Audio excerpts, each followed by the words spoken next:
Good? Yep, you ready? I'm ready. All right.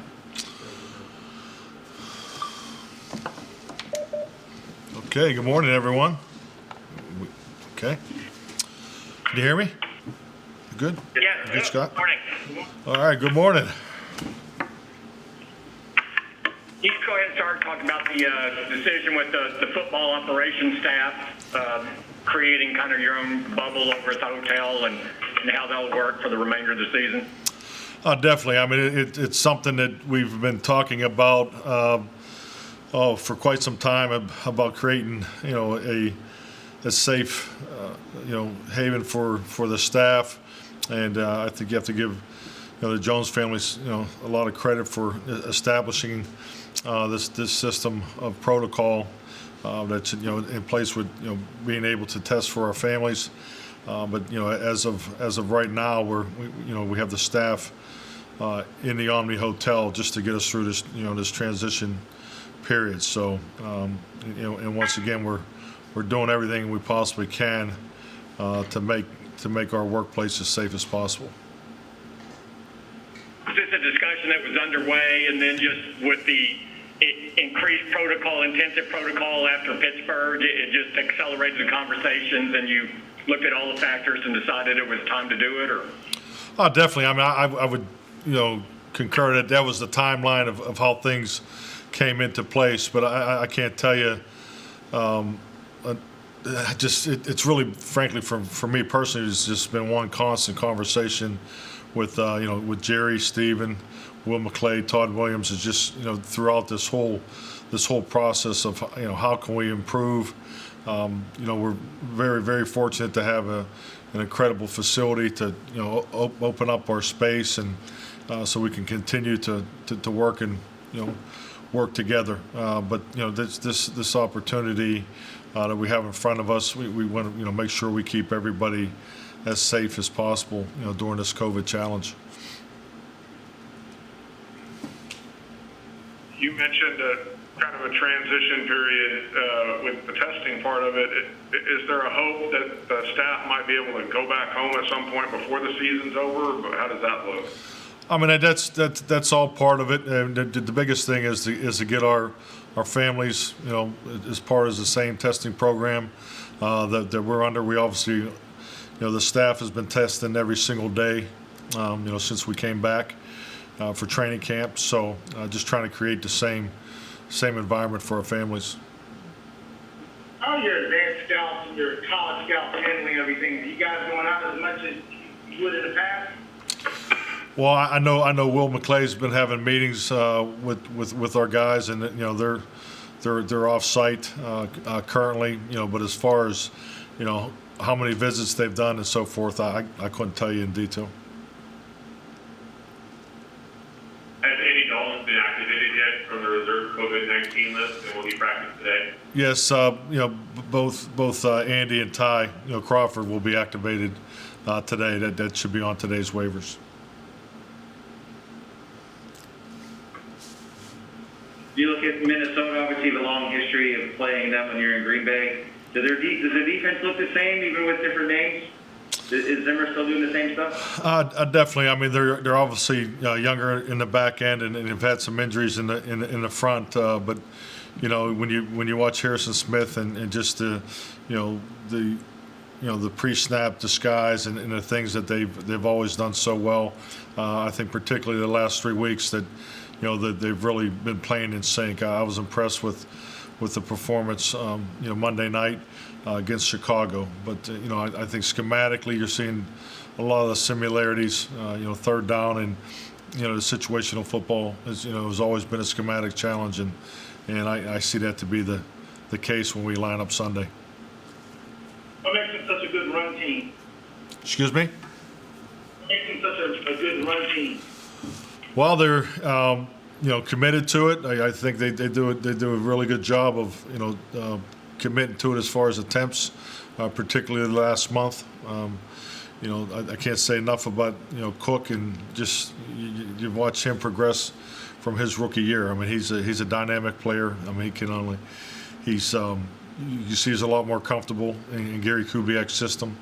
I think when you look at the relationship of the fullback and the halfback and the speed of how they particularly in their wide outside zone schemes, the ability to take up the slack, they're hitting the hole a lot quicker than I recall. So I think that's a product of the run blocking unit and the backs being on the same page, and then they obviously do a great job with the keep and boot game off of that. So it's a challenging scheme, and it's definitely one that they've committed to, and it's a big part of their success. Obviously, they lead the league in running the football, and they've done a heck of a job with it. How much more of the playbook do you now with Andy being around that you've not had in the last couple of games? Was that you, Todd? I'm sorry. The first part I didn't catch. Sorry. How much more of the playbook do you get back now with Andy being back in the mix compared to the last two games? I think obviously you want to do more, but frankly, we need to get in tune with what we're doing well. We've had a number of changes, so I'm more focused on the continuity, the consistency, and the efficiency of the things that we do well. So, but obviously with Andy in there, you have all the reps from training camp and all the things you've done in the past that that really Ben and Garrett didn't have the opportunity to have that bank account of reps. So. But yeah, it's definitely a larger menu to pick from. How's Brandon Knight's recovery coming from the knee surgery? Brandon's doing well. Actually, we'll activate him today. His 21-day window will start today. So we look for Brandon to participate in practice today. And Mike, how's Tyler Biadasz doing? And do you expect Joe Looney to keep working with the ones this week? Excuse me? How is Tyler Biadasz doing, and do you expect Joe Looney to continue to be working with that first group this week? Tyler's progressing. As far as how we work the offensive line, we'll keep that. We'll keep that tight to the vest. Till we get to the end of the week. We'll continue, just as I've stated every week. We'll work different combinations. But as we continue to work through this, Tyler's he's been here every day during the bye week. He's getting better. What sort of relationship did you develop with Mike Zimmer, coaching against him, and just talk about that? I like Mike. I've just a little time we've had a chance to spend together. I've always enjoyed him. Professionally, I think he's as good as there is. As far as coaching, particularly defense, you remember guys you've had a chance to go against. When I was in New Orleans, he was coordinating in Dallas, and then he was in Cincinnati, Atlanta, and now he's been over there in Minnesota for a long time. So I have great respect for not only what he does, because he challenges you schematically, but you look at coaches that have done it for a long time at a high level. Mike's players all play the same way, and I think that's a real credit to his coaching style and the job that he's done throughout his career. Rondell Carter seemed like somebody you guys didn't want to get away earlier this year. He's back now.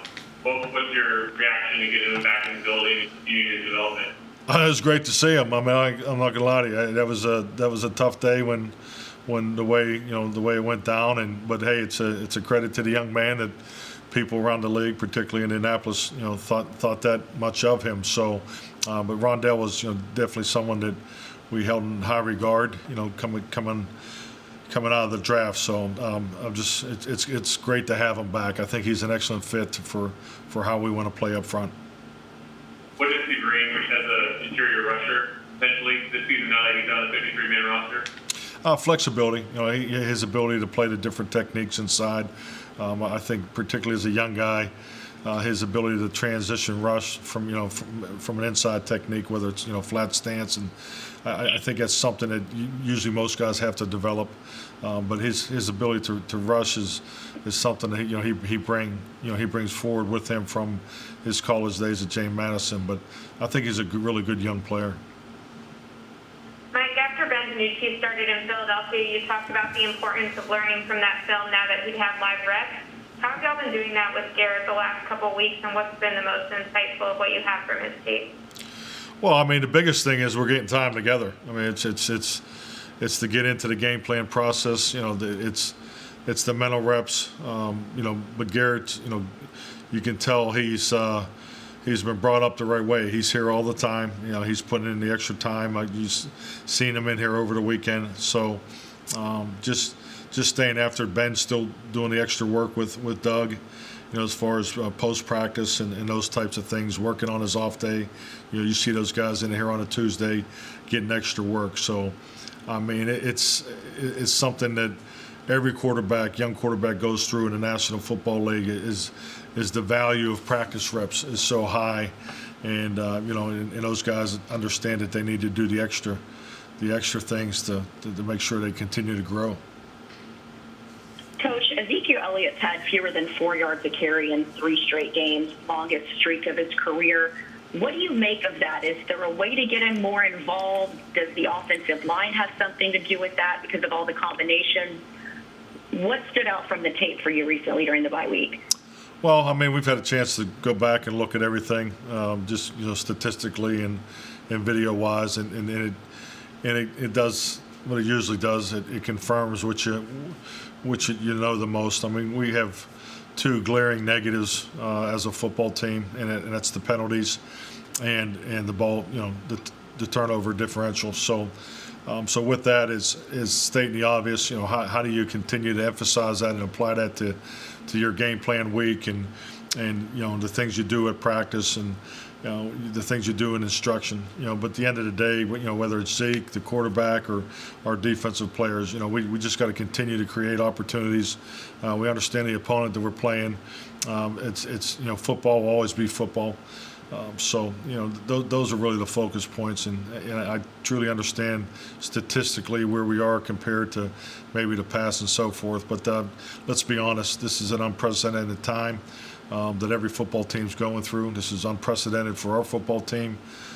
Just the number of changes and things we've had to deal with, and I'm really proud of our guys, the way they continue to bring energy to the workplace every day, and it's important that we improve throughout this week as we get ready to go to win and we'll go up there and win this game in Minnesota. You guys have a short week next week, of course, with the COVID screening protocols that will delay when you can get a guy to your building. Do you anticipate protecting yourself a little bit and adding a puncher to the practice squad should the situation develop there? I'm sorry, the first part of your question is for whatever reason I'm not catching. In what regards to the short week, you're talking about coming off of Minneapolis into the Thanksgiving game? Yeah, well, I guess the crux of the question is, do you expect to add a puncher in the practice squad over the coming days so that if you need one, he'll be in the building? Well, I mean, you know, obviously with the transition time to get players into the building, you know, for workouts and things like that. I mean, there's projections that Will's been, you know, and part of, you know, throughout. Actually, you know, having Chris back. I mean, Chris looks a lot better today than he did the last couple of weeks that he actually performed. So, you know, those kind of decisions are always in the process. I mean, we've had some people work out. And things like that, but you know, I don't really have any other. The only other transaction I have to really report today is, you know, Tyrone Diggs will go on IR today. Brandon, as I've already stated, will come up, and Andy and Ty will be released or activated from the reserve COVID.